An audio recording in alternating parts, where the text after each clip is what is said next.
In February 2024, a single drone crossed into Jordan airspace. Tower 22, a U.S. base near the Syrian border, had seconds to react. The drone hit. 3 soldiers died. Dozens more were wounded. That attack exposed something the Pentagon had quietly been wrestling with for years. America's air defense was built for the Cold War, not for $35,000 Iranian Shaheds.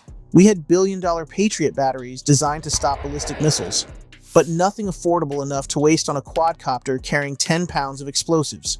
Here's the brutal math. In Yemen, the Navy was firing $2 million standard missiles at $2,000 Houthi drones. In Ukraine, Russia launched 14,700 one-way attack drones in just over 2 years. Less than 10% hit their targets. But at that price, Moscow didn't care. They were winning the cost curve. The Army knew it needed something different. Not one system, not 2, but an entire defensive layer cake. Guns for the cheap stuff, missiles for the fast movers, electronic warfare for the swarms, and a brain to coordinate it all. Today, we're breaking down America's answer to the drone revolution. M-SHORAD Strykers that roll with the tanks, IFPC launchers protecting the bases, Coyote interceptors hunting drones with drones, and IBCS tying it all together. This is the system that decides whether a $500 Chinese DJI knockoff costs you $2 million to kill, or $2,000. Let's start with the problem the Army was trying to solve, because it's not what most people think. The threat isn't just drones, it's the cost paradox. Take Ukraine.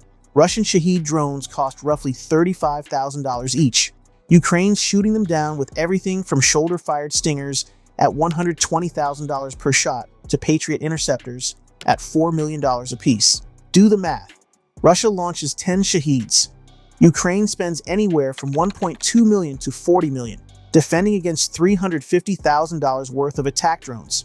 Now scale that up. Russia fired more than 19,000 missiles and drones at Ukraine between September 2022 and December 2024.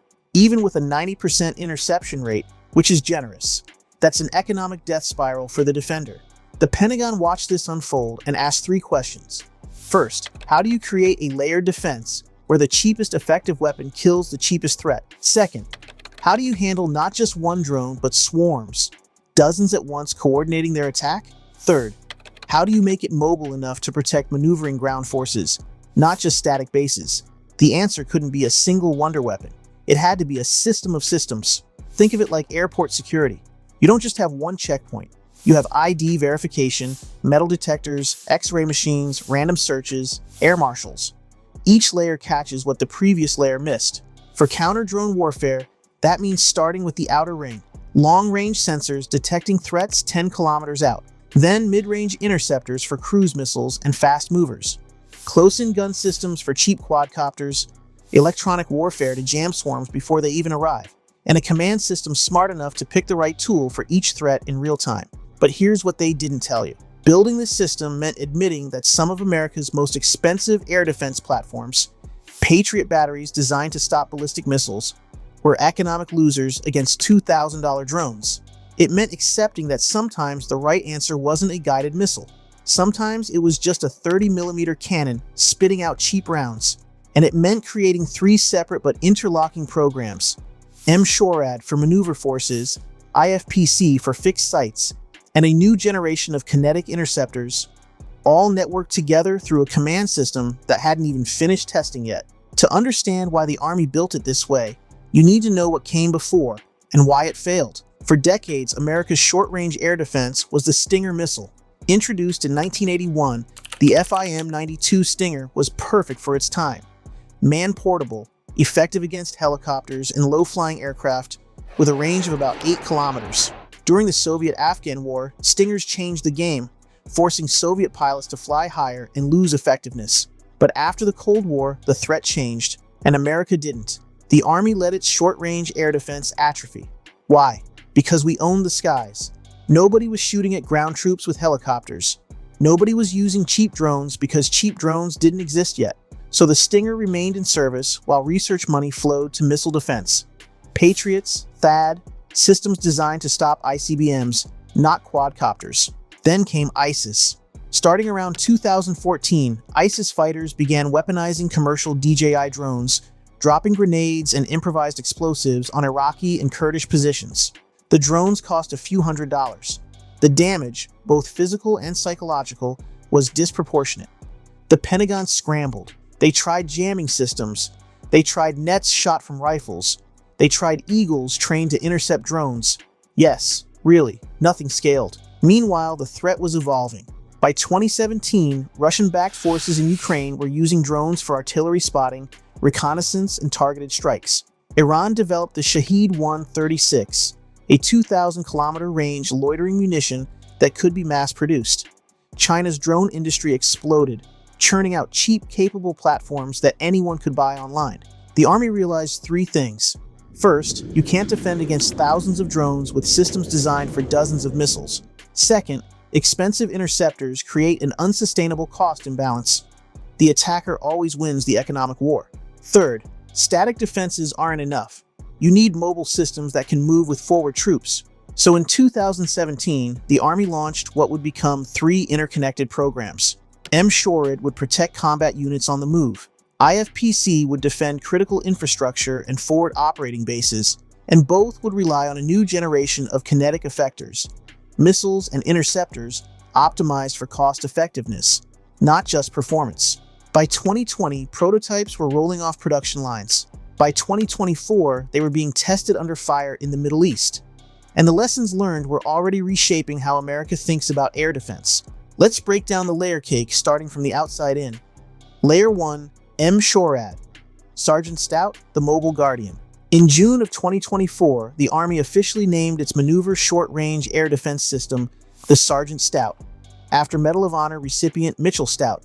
But soldiers just call them Stryker M-SHORADs, and they're rolling with combat brigades right now. Picture a Stryker A, one armored vehicle, but instead of troops in the back, you've got Leonardo DRS's mission equipment package. The centerpiece is Moog's unmanned turret, bristling with weapons. There's a 30mm XM914 Bushmaster cannon for close threats, an M240 machine gun for backup, and here's where it gets interesting. 4 FIM-92 Stinger missiles on one side. Originally, the other side mounted 2 Longbow Hellfire missiles for ground targets. But in 2024, soldiers in Germany admitted something awkward. We will not use the Hellfire. Why? Constant vibration and rough terrain exposure degraded the missiles. Safety concerns. The Army's response: swap the Hellfires for 4 more Stingers, doubling the anti-air loadout to 8 missiles. On top, DRS's multi-mission hemispheric radar, detecting threats out to 16 kilometers. Electro-optical and infrared sensors for targeting, all tied into the vehicle's fire control system. In October 2025, a Sergeant Stout at Fort Irwin conducted the first ever Stinger live fire from this platform, successfully engaging an outlaw drone target. That validated the concept. Mobile air defense moving with tanks and infantry, providing an organic defensive bubble. Current status: 162 systems approved. As of January 2025, 3 battalions fielded, 4th activating at Fort Liberty. Each battalion, 40 systems, 550 soldiers. Unit cost, roughly $8 to $10 million per vehicle. But here's what they missed in the initial design. Layer 2, IFPC, Enduring Shield and magazine depth for swarm raids. While M-SHORAD protects maneuver forces, indirect fire protection capability handles fixed and semi-fixed sites. Think forward operating bases, logistics hubs, critical infrastructure. The centerpiece is Dynetics' Enduring Shield launcher, not a vehicle. A modular, palletized system that fits on trucks, can be relocated rapidly, and most importantly, holds 18 interceptors per launcher. That magazine depth matters because swarm attacks aren't one drone, they're dozens. Initial interceptor, Raytheon's AIM-9X Sidewinder, adapted for ground launch. Range, roughly 16 kilometers. Speed, Mach 2.5 plus. Designed for cruise missiles, large drones, and low-flying aircraft. Unit cost per interceptor, approximately $380,000 to $470,000, depending on configuration. Critical test, December 2023. Dynetics successfully demonstrated an AIM-9X launch from Enduring Shield. First deliveries arrived April 2024. By November 2024, Lighthouse, Dynetics' parent company, received a $4.1 billion contract for low-rate initial production and full-rate production, confirming the Army's commitment. But here's the twist the Army added. They're developing a second interceptor. In October 2025, Lockheed Martin won the contract for a more capable missile. Think AIM-120 AMRAAM-like range and speed in an AIM-9X size package. Why? Because fast, low-flying supersonic cruise missiles are the nightmare scenario, and AIM-9X wasn't designed for that specific profile.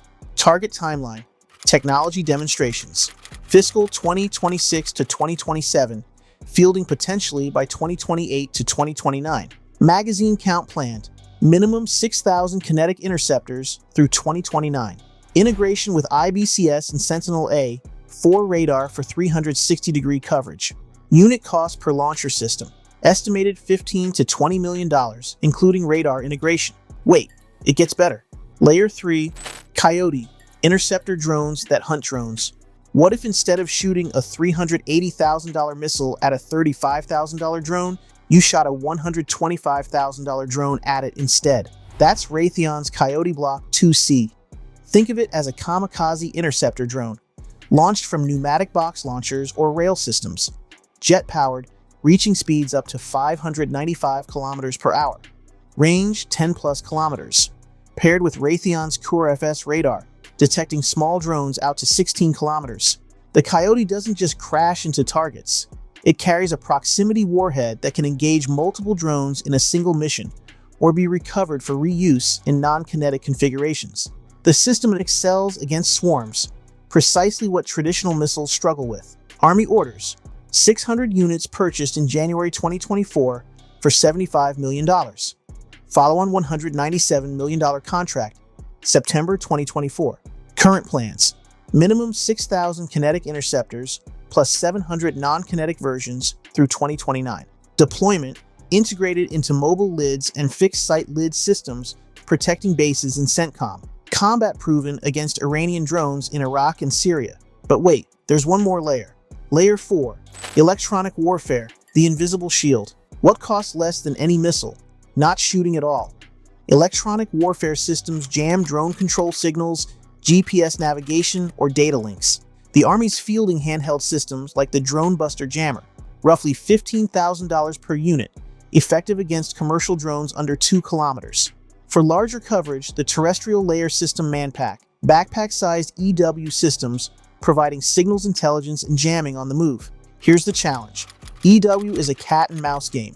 Russia counters Ukrainian jammers by switching frequencies. Ukraine loses an estimated 10,000 drones per month to Russian electronic warfare, 300 daily. Both sides are now deploying fiber optic controlled drones, trailing hair-thin cables 20-plus kilometers, completely unjammable. The lesson? EW works brilliantly against low-end threats, but sophisticated adversaries adapt within months.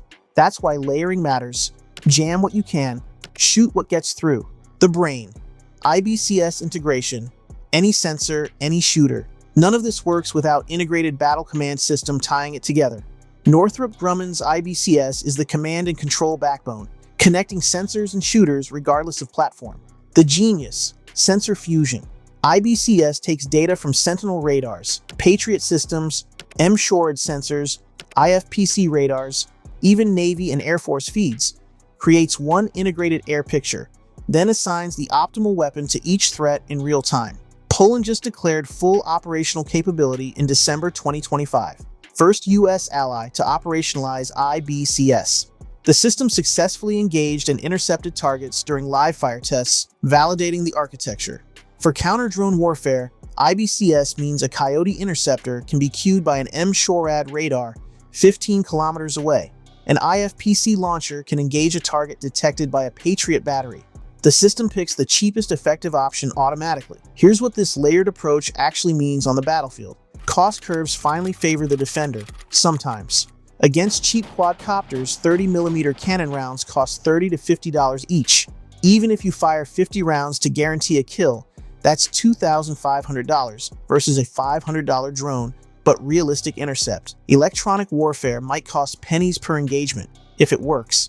Mid-tier threats get Coyotes at $125,000, or Stingers at $120,000. Economically viable against $35,000 Shaheds that carry 40 kilograms of high explosive. The high-end threats, supersonic cruise missiles potentially worth $1 to $2 million. Get AIM-9X at $400,000. Or the future Lockheed Interceptor, likely sub $1 million. Suddenly the economics make sense. But let's be honest about the limitations. Ukraine's losing 300 drones daily to electronic warfare alone. That's a 90% loss rate for some missions. Russia scaled Shahed production to launch more drones in 3 months than they did in the previous 23 months combined. Fiber optic controlled drones are already on battlefields, immune to jamming. The strategic implication: this isn't a solved problem, it's an adaptive arms race. For allies, the IBCS architecture offers interoperability. Poland's fielding the system alongside Patriot batteries and CAM missiles. Norway and Germany are evaluating integration. The any sensor, any shooter concept means allied radars can cue American interceptors and vice versa, critical for collective defense. For adversaries, this signals a shift. America's acknowledging that saturation attacks work, volume defeats quality, which means potential conflicts with China or Russia will involve thousands of cheap drones overwhelming defensive systems through sheer numbers. The Army's response? Scale up production. The $4.1 billion IFPC contract, the $5 billion Coyote deal through 2033, the expansion from 4 to 8 M-SHORAD battalions, all point to mass as the answer to mass. But here's the uncomfortable truth. America's defense industrial base isn't built for this. Coyote production, maybe 800 to 1,000 per year currently. Raytheon increased AIM-9X by 18% to 137 monthly. Russia's producing thousands of Shaheds annually from repurposed factories using Chinese components. The United States is climbing the right learning curve. We're just behind on the timeline. And in a great power conflict, that lag could cost bases, logistics hubs, the infrastructure that enables power projection. This system isn't deterrence, it's damage limitation. The question isn't whether America can shoot down drones. It's whether we can shoot down enough, fast enough, cheaply enough to stay in the fight. So where does this go next? First, expect the second IFPC Interceptor, Lockheed's advanced missile, to reshape the mid-tier.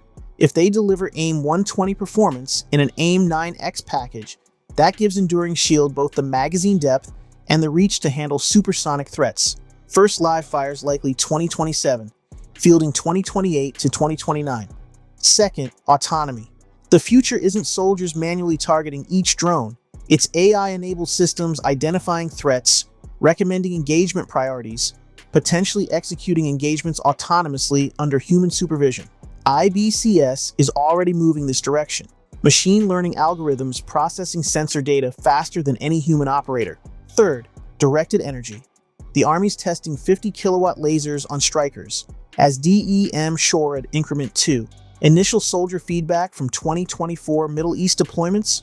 Not overwhelmingly positive. Heat dissipation challenges, power requirements, effectiveness against certain targets. But 20 kilowatt palletized high-energy lasers are proving successful at fixed sites. Lockheed's developing a 300 kilowatt IFPC HEL prototype. Why does this matter? Because at scale, lasers cost dollars per shot. If you can make them work, big if, the economics become unbeatable. Fourth, swarm-on-swarm warfare. The next generation isn't one Coyote intercepting one target. It's autonomous swarms, coordinating to defeat adversary swarms.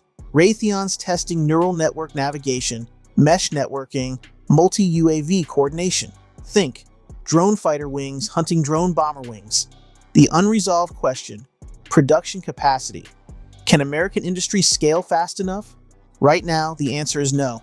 But the Pentagon's directing acquisitions to change contracting, streamline approvals, fund higher production rates earlier. And here's the callback to Tower 22, that drone that killed 3 soldiers. It got through because it arrived during a friendly drone's return window. Confusion in the identification process.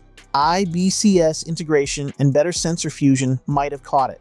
The layer cake doesn't guarantee zero breaches, but it raises the cost for adversaries, forces them to commit more resources, buys time for human decision makers.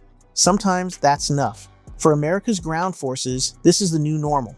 Warfare where the sky isn't a sanctuary, where every forward base needs its own air defense network, where the difference between mission success and mass casualties is whether your systems can talk to each other fast enough. The counter-drone layer cake isn't perfect, but it's learning, adapting, and scaling. which in modern warfare might be the only definition of success that matters.